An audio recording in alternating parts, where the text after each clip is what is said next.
अस्सलामुअलैकुम दोस्तों, मैं हूं राव कमर रिजवान और आप देख रहे हैं मेरा यूट्यूब चैनल। मैं ज़िंदगी से तंग आई हुई एक आम सी लड़की थी।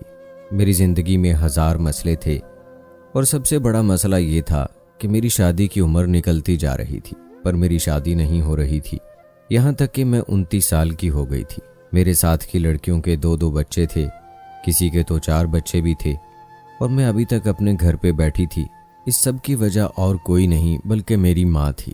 मेरे सारे मसले और मुसीबतों की वजह मेरी माँ ही थी, क्योंकि वो एक बहुत ही ज़्यादा अजीब तरह की औरत थी। मुझे उसकी किसी भी हरकत की कोई समझ नहीं आती थी। मेरी माँ सारी रात रोती रहती थी। जब कभी उसका दर्द बढ़ जाता तो वो चिल्लाने लगती। उसके चिल्लाने की आवाज़ सारे मोहल्ले में गूंजती थी, पर डॉक्टर्स कहते थे इसको कोई बीमारी नहीं है, ना कहीं दर्द है ना ज़ख्म है। कितना अजीब लगता है कि आप किसी ऐसे शख्स से रोज़ उसके दर्द की वजह पूछें और वो फिर भी आपको उसकी वजह नहीं बताए। हम अपनी ही माँ से तंग आने लगे थे। मोहल्ले वाले भी कहते थे कि इस औरत को इस मोहल्ले से निकालो। आधी आधी रात को वो हमारा दरवाज़ा बजाने लगते कि इसका शोर बंद करवाओ, इसके शोर से हमें नींद नहीं आती है। मैं रात रात भर जाग कर नफ्सियाती मरीज़ बनती जा रही थी।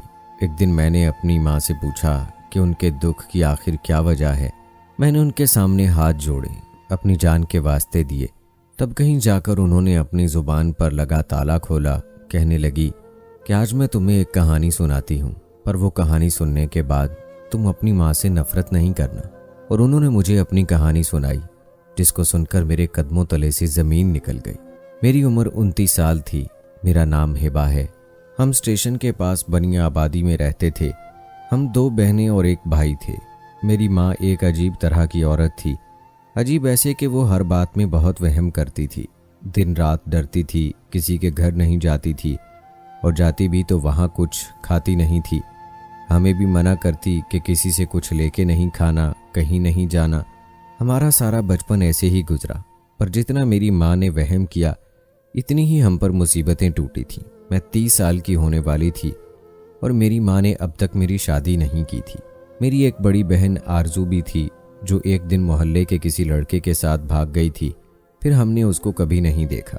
उसके भागने की वजह ये थी कि वो उस लड़के को पसंद करती थी और उसने हमें बताया कि वो लड़का उसके लिए इज्जत से रिश्ता भेजना चाहता है, पर अम्मी ने साफ इनकार कर दिया। कहा कि वो उसकी शादी करना ही नहीं चाहती, चाहे लड़के वाले उसको सोने में तोल कर ले जाएं, तब भी नहीं। मेरी बड़ी बहन ने अम्मी को समझाने की बहुत कोशिश की। दिन रात वो उनकी मिन्नतें करती थी, पर अम्मी नहीं मानी और एक दिन वो उसी लड़के के साथ भाग गई। उसके जाने के बाद मेरी माँ बिस्तर से लग गई। उस बेचारी का भी क्या कसूर था। औरत को इसी तरह से बनाया गया है कि उसे अपना घर चाहिए होता है, अपना शौहर, अपने बच्चे, अपना ठिकाना। वो अपना घोंसला बनाना चाहती है। मेरी बहन की भी यही गलती थी और अम्मी ने तो साफ इनकार कर दिया। कोई वजह भी नहीं बताई, बस कहा कि तेरी शादी कभी नहीं करूँगी, मैं किसी की भी शादी कभी नहीं करूँगी। इस बात पर वो खामोश हो गई और फिर उसने मामलात को अपने हाथ में ले लिया। जो उसे बेहतर लगा उसने वही किया। उसने उस शख्स से निकाह कर लिया था। उस बात का तो हमें पता था, लेकिन इसके बाद उसने हमसे कोई भी ताल्लुक़ नहीं रखा, यहाँ तक कि फ़ोन भी ना किया। अब मेरी माँ हर वक्त रोने लगी। अब तो वो खुद उठकर बाथरूम तक भी नहीं जा सकती थी। मेरी माँ यूं तो बिस्तर पर पड़ी थी, फिर भी कभी मेरी खाला मेरे लिए रिश्ते लेकर आती, कभी चाची, और मेरे लिए बहुत अच्छे अच्छे रिश्ते आए, क्योंकि मैं शक्लो सूरत की अच्छी थी।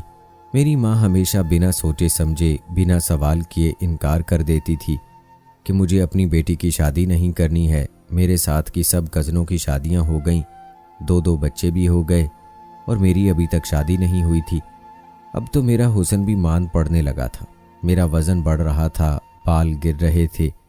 अब मैं अपनी उम्र से भी 2 साल बड़ी लगती थी। मैं कब तक अपना ख्याल रखती और कितना रखती। उम्र और वक्त ने तो अपना असर दिखाना था। मुझे मेरी माँ पे गुस्सा आने लगा था। क्या वो मेरी शादी इसलिए नहीं करना चाहती थी कि अगर मैं चली जाऊंगी उसका ख्याल कौन रखेगा, तीमारदारी कौन करेगा? क्योंकि मेरा भाई तो पहले ही अल्लाह को प्यारा हो गया था और बाबा भी एक हादसे में चल बसे थे। वक्त का सितम था कि मेरे बाबा और भाई को बहुत दर्दनाक मौत मिली थी। मेरे बाबा चलती ट्रेन के नीचे आ गए थे और मेरे भाई ने चलती ट्रेन से कूदकर खुदकुशी कर ली थी। घर मेरे बाबा की पेंशन से चलता था। हम 2 ही लोग थे। सब खानदान वाले मेरी माँ को यही कहते थे कि बेटी की शादी कर लो, बेटी को जहेज में घर दोगी तो दामाद तुम्हें भी साथ रख लेगा और इस तरह तुम दोनों को सहारा भी मिल जाएगा। आजकल के माहौल में घर में किसी मर्द का होना भी तो ज़रूरी था। आखिर यूं 2 औरतों का अकेला रहना भी ठीक नहीं था। रिश्तेदार कभी भी किसी का भला नहीं करते, बल्कि ताने देते हैं, और या फिर अगर अच्छे हों तो अच्छा मशवरा देते हैं, और ये मशवरा बेहद मुनासिब था। घर हमारा अपना था। किसी ऐसे इंसान से शादी हो सकती थी जिसके पास घर नहीं हो।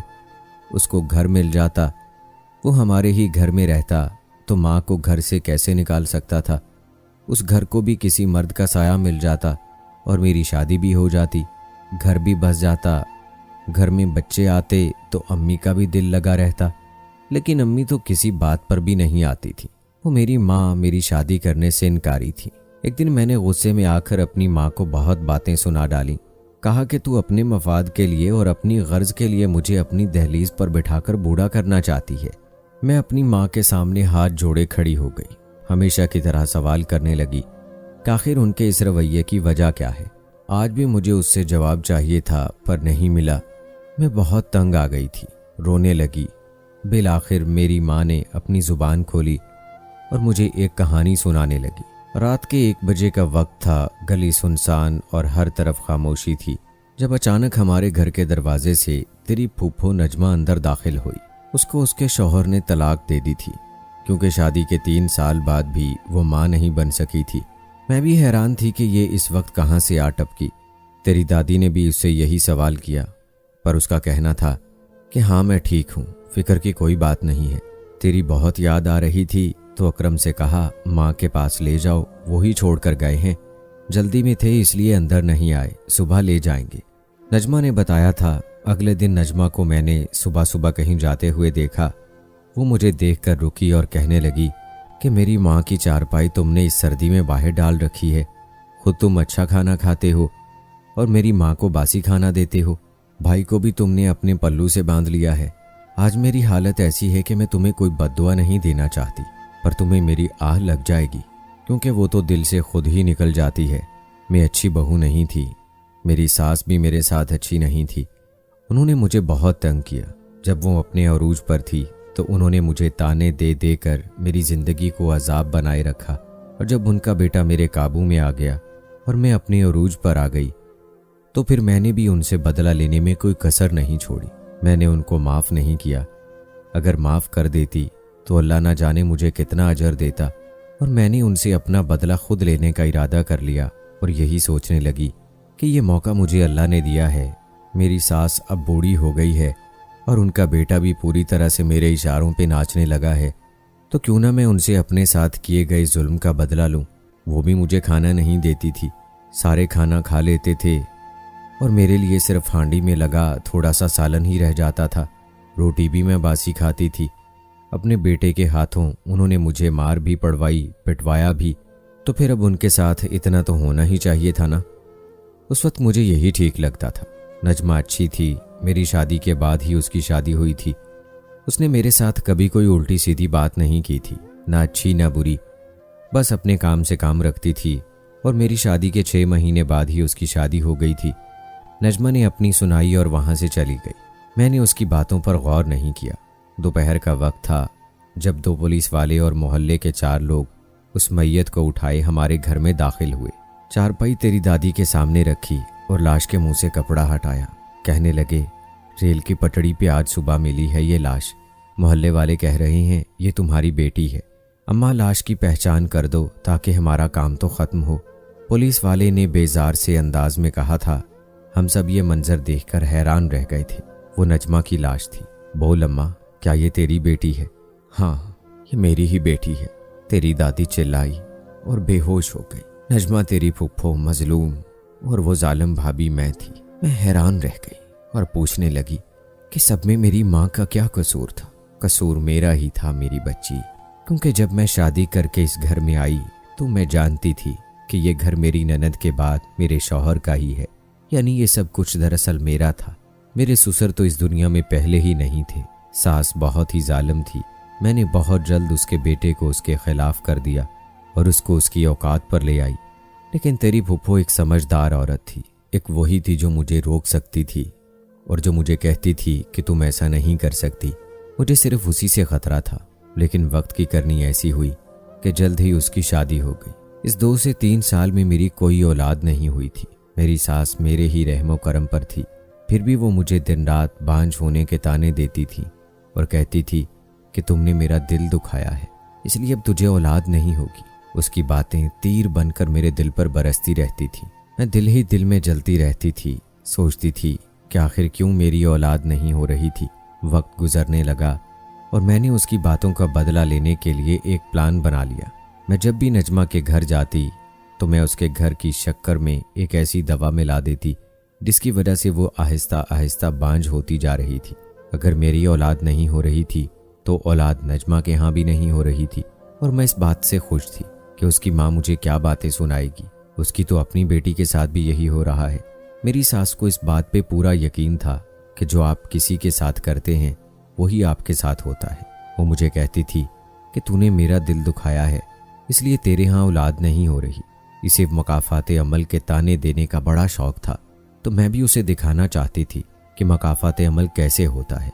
अगर मेरे यहाँ औलाद नहीं हो रही तो तेरी बेटी के यहाँ भी और औलाद नहीं होगी, और जब ऐसा होगा तो उसको एहसास हो जाएगा कि उसने मेरे साथ गलत किया है। मेरी और नजमा की शादी को 3-3.5 साल हो गए थे और हम दोनों के यहाँ औलाद नहीं हुई थी। जो दवाइयाँ मैंने नजमा को चोरी छुपे खिलाई उनकी वजह से नजमा बांझ हो गई थी। 3 साल बाद उसके शौहर ने दूसरी शादी कर ली और उसे उस घर से निकाल दिया, और तब तक मुझे औलाद की उम्मीद मिल चुकी थी, इसलिए मेरे कदम इस घर में बहुत मजबूत हो गए थे। नजमा ये सदमा बर्दाश्त न कर सकी और उसने खुदकुशी कर ली। इस हादसे के बाद मेरी सास भी ज़्यादा वक्त तक जिंदा नहीं रही। उन्होंने नजमा के गम को दिल से लगा लिया और 1.5 साल बाद इस दुनिया से चली गई। अब घर भी मेरा था और उस घर में आने वाला एक एक पैसा भी।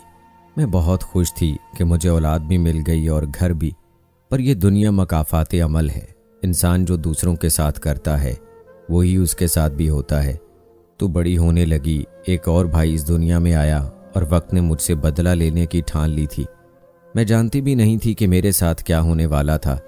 मैं भूल गई थी कि हमारे कुछ गुनाहों की सज़ा हमें इस दुनिया में मिलती है और हम उनकी सज़ा यहीं पर भुगत कर जाएंगे। अल्लाह ने जितनी भी सज़ाएं लिखी हैं, क़यामत के दिन जितने भी अजाब लिखे हैं, वो उसने इबादत ना करने पर नहीं देने बल्कि हकूक़ुल इबाद पर देने। अल्लाह कहता है कि मैं हकूक़ुल्लाह पर तुम्हें बख्श दूंगा, लेकिन हकूक़ुल इबाद पर नहीं बख्शूंगा। इस छोटी सी बात को कोई भी नहीं समझता है।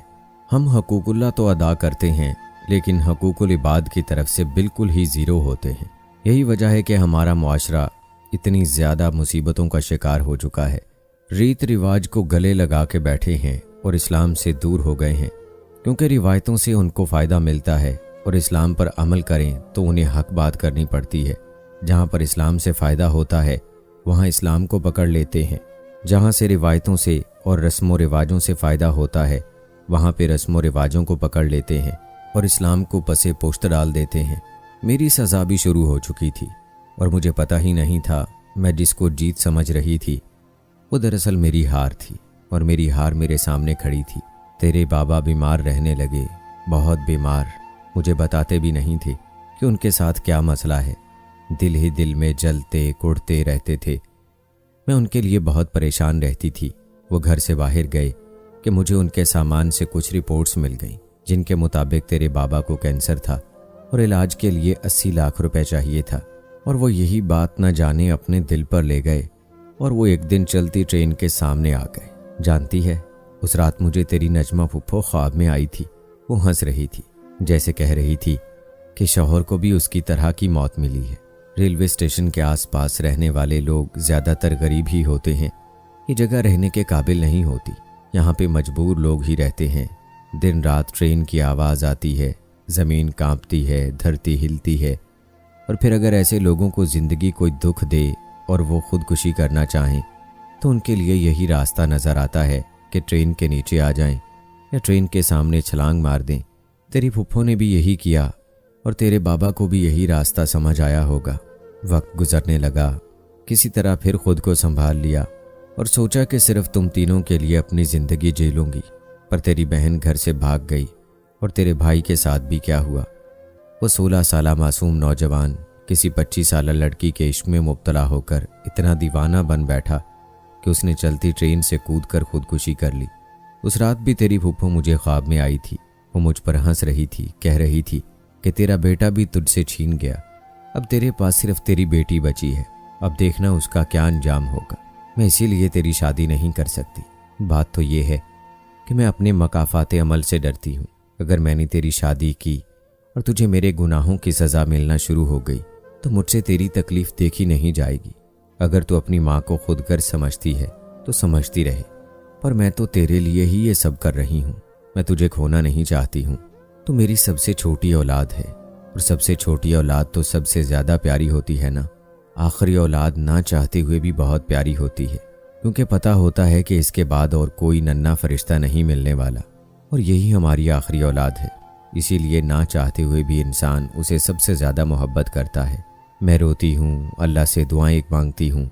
जब तक तू मेरे सामने है तब तक मुझे ये तसल्ली तो है कि तू ठीक है। मैंने अपनी माँ से माफ़ी मांगी और कहा कि जैसे वो कहेगी वैसा ही होगा। मेरी माँ सारी रात रोती रहती थी।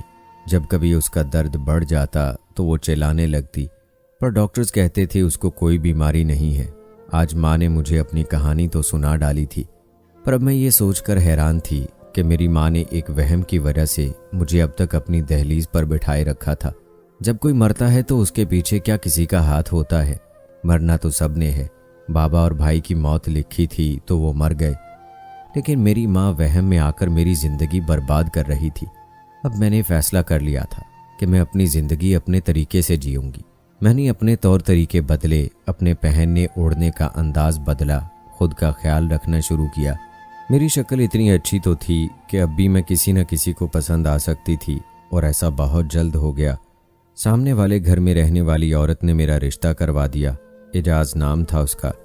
हमारी बात फ़ोन पर होने लगी और हम एक दूसरे से मिलने भी लगे। मेरी माँ तो चारपाई पर पड़ी थी, उसको क्या पता था कि हम क्या कर रहे हैं। मैंने जब एजाज को अपने घर बुलाना होता, मैं अपनी माँ के खाने में नींद की दवा मिला देती थी और वो बेखबर सो जाती थी।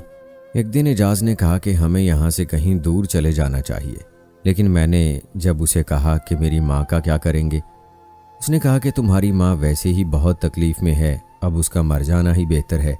हम यहाँ से चले जाएंगे, मोहल्ले वाले खुद ही उसका कफन दफन कर लेंगे, ये घर भी हमारा हो जाएगा और हम वापस आ जाएंगे। मैंने अपनी माँ के वहम के पीछे अपनी ज़िंदगी के कई सुनहरी साल ज़ाय किए थे। अब मैं ऐसा और नहीं कर सकती थी। मैं खुद गर्ज हो गई थी, और वो ठीक कहता था। मेरी माँ को सुकून ही तो चाहिए था, और उनका सुकून मौत ही में था। एजाज का कहना था कि हम कुछ दिन के लिए उसके एक दोस्त के घर चले जाएंगे, इसीलिए हम रातों रात वहाँ से निकले और रेलवे स्टेशन पहुँचे। हम ट्रेन में सवार हुए और अपनी मंजिल की तरफ जा रहे थे। ट्रेन स्टेशन पर रुकी। एजाज ने मुझे कहा कि वो खाने पीने का कुछ सामान लेकर आता है, मैं कुछ देर वहीं पर बैठूं। मैं वहीं एक बेंच पर बैठ गई, लेकिन एजाज अभी तक वापस नहीं आया था। एक औरत वहां आई और बेंच के दूसरे किनारे पर बैठ गई। उसके साथ 2 आदमी भी थे। वो मुझे अजीब नज़रों से देखने लगी। देखने में तुम बुरी नहीं लगती, अभी ठीक ठाक है, 10 साल निकाल ही जाओगी। मुझे उसकी बातों की समझ नहीं आई थी। ट्रेन चलने लगी तो मैं ट्रेन की तरफ भागने लगी, लेकिन उस औरत ने मेरा हाथ पकड़ लिया और कहने लगी कि अब वो तुम्हारी मंजिल नहीं, तुम्हारी मंजिल कुछ और है, और मुझे एक इलाके में ले गई और मैं समझ गई कि वो कौन सा इलाका था। एजाज ने मुझे उस औरत के हाथों बेच दिया था और मुझे बेचकर वहां से चला गया था। मैं उस औरत के साथ ही रहने लगी और वो मुझसे गलत काम करवाने लगी। वो मुझे अपने साथ लिए ट्रेन में सवार होती है, चलती ट्रेन में ही मेरे सौदे करती, फिर मुझे किसी के साथ भेज देती है और फिर वो शख्स मुझे वापस छोड़ जाता है। यही मेरी ज़िंदगी बनकर रह गई है। मेरी माँ को तो मेरी फूफो की आह लगी थी और मैंने तो अपनी माँ की आहें भी ले ली। और जिस इंसान को 2-2 लोगों की आहें लगी हों, उसके साथ अच्छा कैसे हो सकता है। अब यही मेरी ज़िंदगी है और वो ट्रेन मेरे लिए मेरी मज़ार जैसी है, जिसमें हर रात मैं कई बार मरती हूँ। मेरा अंजाम बहुत बुरा हुआ है। मेरी माँ ठीक कहती थी, जब तक मैं उसके साथ थी महफूज तो थी, मुसीबतें मेरे सर पर मुंडला रही थीं और मैंने खुद गर्ज होकर उनको आखिरी रास्ता भी दिखा दिया। मेरी ज़िंदगी मेरे लिए अजाब बनकर रह गई है। मैं नहीं जानती कि ये सज़ा मुझे मेरी माँ के कर्मों की वजह से मिली है या फिर मेरी अपनी गलती की वजह से, पर अब मेरी ज़िंदगी खुद ही एक सज़ा है। मेरा भी दिल करता है कि किसी दिन चलती ट्रेन से कूदकर अपनी इस सज़ा को ख़त्म कर लूं, पर मेरी अंदर इतनी हिम्मत नहीं है। कैसी लगी आज की कहानी कमेंट बॉक्स में ज़रूर बताएं। मिलते हैं अगली वीडियो में, तब तक के लिए मुझे इजाज़त दें। अल्लाह हाफिज़।